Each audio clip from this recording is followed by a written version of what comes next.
আসসালামু আলাইকুম রহমতুল্লাহ। Home tutor একাডেমিতে তোমাদের জানাই স্বাগতম। আশা করি তোমরা ভালো আছো। আজ আমি তোমাদের সাথে আলোচনা করবো নবম শ্রেণীর জীবন ও জীবিকা প্রথম অধ্যায় আত্মিক ভাবনা নিয়ে।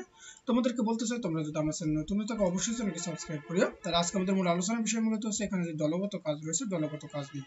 আর তোমরা যদি আমার আগের ভিডিওগুলো দেখতে চাও, আমি ডিসক্রিপশনে লিঙ্ক দিয়ে দেবো, তোমরা চাইলে সেখান থেকে দেখতে পারো। তাহলে এখানে আমাদের কি বলতেছে যে দৃশ্যপটের আলোকে দলগতভাবে আলোচনার মাধ্যমে বিনিয়োগ সম্পর্কে তোমার ধারণা একটি পোস্টার উপস্থাপন করো।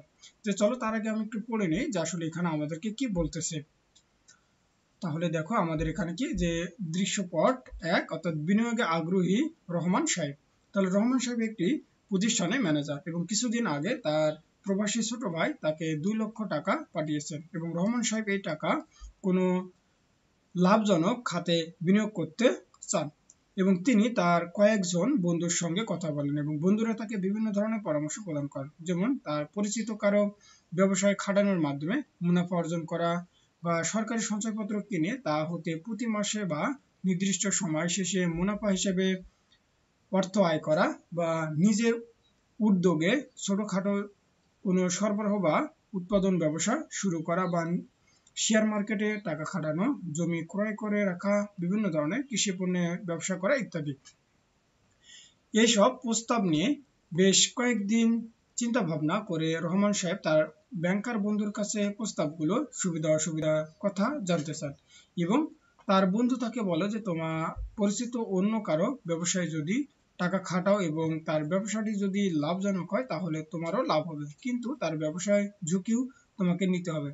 অর্থাৎ যদি ব্যবসায় লোকসান হয় তাহলে তোমাকেও তা বহন করতে হবে। আর তুমি যদি সঞ্চয়পত্র বা মেয়াদি আমানত হিসাবে টাকা রাখো তাহলে তুমি হয়তো তুলনামূলক কম মুনাফা পাবে, কিন্তু এর জন্য তোমাকে কোনো ঝুঁকি বহন করতে হবে না, অর্থাৎ লোকসান হওয়ার কোনো সুযোগ নেই।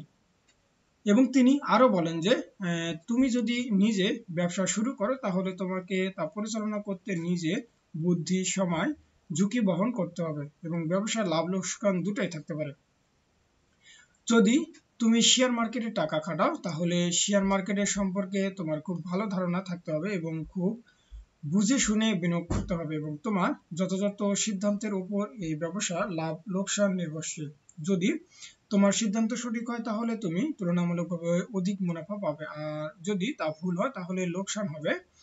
আবার জমি কিনে রাখলে ঠিক কত সময় পর তার দাম বাড়বে তা নিশ্চিত নয়, তবে যথাযথভাবে দলিল পত্রাদি যাচাই বাছাই করে জমি কেনা হলে সাধারণত লোকসান হয় না। আবার কৃষি পণ্যের ব্যবসা করেও লাভবান হওয়া যায়, তবে কৃষি পণ্য গুদামজাত করে রাখার সময় অনেক যত্ন নিতে হয়, তা না হলে পণ্য পচে যেতে পারে বা পণ্যের গুণগত মান নষ্ট হয়ে যেতে পারে এবং সেই ক্ষেত্রে লাভের চেয়ে লোকসান হওয়ার আশঙ্কা বেড়ে যায়। আবার অসাধু উপায়ে কোনো পণ্য যেমন ক্ষতিকর রাসায়নিক মিশিয়ে সংরক্ষণ করা হলে সেটি জনস্বাস্থ্যের জন্য হুমকি স্বরূপ হতে পারে। তাছাড়াও রাষ্ট্রীয়ভাবে একটি দণ্ডনীয় অপরাধ। এই জন্য বিনিয়োগ করার সময় তোমাকে সব দিক বিবেচনা করে মূলত কি নিতে হবে, সিদ্ধান্ত নিতে হবে। তো চলো এইবার আমরা এই দলগত কাজটা অর্থাৎ দৃশ্যপটের আলোকে দলগতভাবে আলোচনার মাধ্যমে বিনিয়োগ সম্পর্কে তোমার ধারণাটি একটি পোস্টারের মাধ্যমে কি করে উপস্থাপন করি। তাহলে এইবার মূলত যে বিনিয়োগ সম্পর্কে আমার ধারণা এবং একটা পোস্টারের মাধ্যমে কি করলাম, একে হচ্ছে তুলনা করলাম যে তোমার এরকম করে বিনিয়োগটা ধীরে ধীরে কি হচ্ছে তোমার হচ্ছে বাড়তেছে, অর্থাৎ নিচ থেকে এরকম করে তোমার বাড়তেছে। তাহলে এই সম্পর্কে আমরা কি বলতে পারি মূলত যে বিনিয়োগের জন্য নির্দিষ্ট পরিমাণ অর্থের প্রয়োজন হয়, তারপর অর্থের পাশাপাশি আমাদের শ্রম মেধা ও বিনিয়োগ করতে পারি। তারপর বিনিয়োগের মূল উদ্দেশ্য হলো নির্দিষ্ট সময় শেষে সম্পদের বৃদ্ধি। বিনিয়োগ বিভিন্ন মাত্রার ঝুঁকি বিদ্যমান এবং বিনিয়োগে বিদ্যমান ঝুঁকির সঙ্গে সম্পদ বৃদ্ধি বা মুনাফা সম্পর্ক রয়েছে এবং সাধারণত যে বিনিয়োগের ঝুঁকির পরিমাণ বেশি সেই বিনিয়োগের লাভের পরিমাণও বেশি থাকে। আবার বিনিয়োগের জন্য বিভিন্ন ধরনের উপায় রয়েছে। তারপর বিনিয়োগকৃত অর্থের ব্যবস্থাপনা নিজে যেমন করা যায় তেমনি অন্যের ব্যবস্থাপনায় অর্থ বিনিয়োগ করা যায় এবং ঝুঁকিহীন বিনিয়োগ সাধারণত সঞ্চয়মূলক বিনিয়োগ বা নিরাপদ বিনিয়োগ নামে পরিচিত। তাহলে আশা করি তোমরা এতটুকু বুঝতে পারছো। তাহলে আজকের মতো এই পর্যন্তই। তোমরা সকলে ভালো থাকো, সুস্থ থাকবে। আল্লাহ হাফেজ।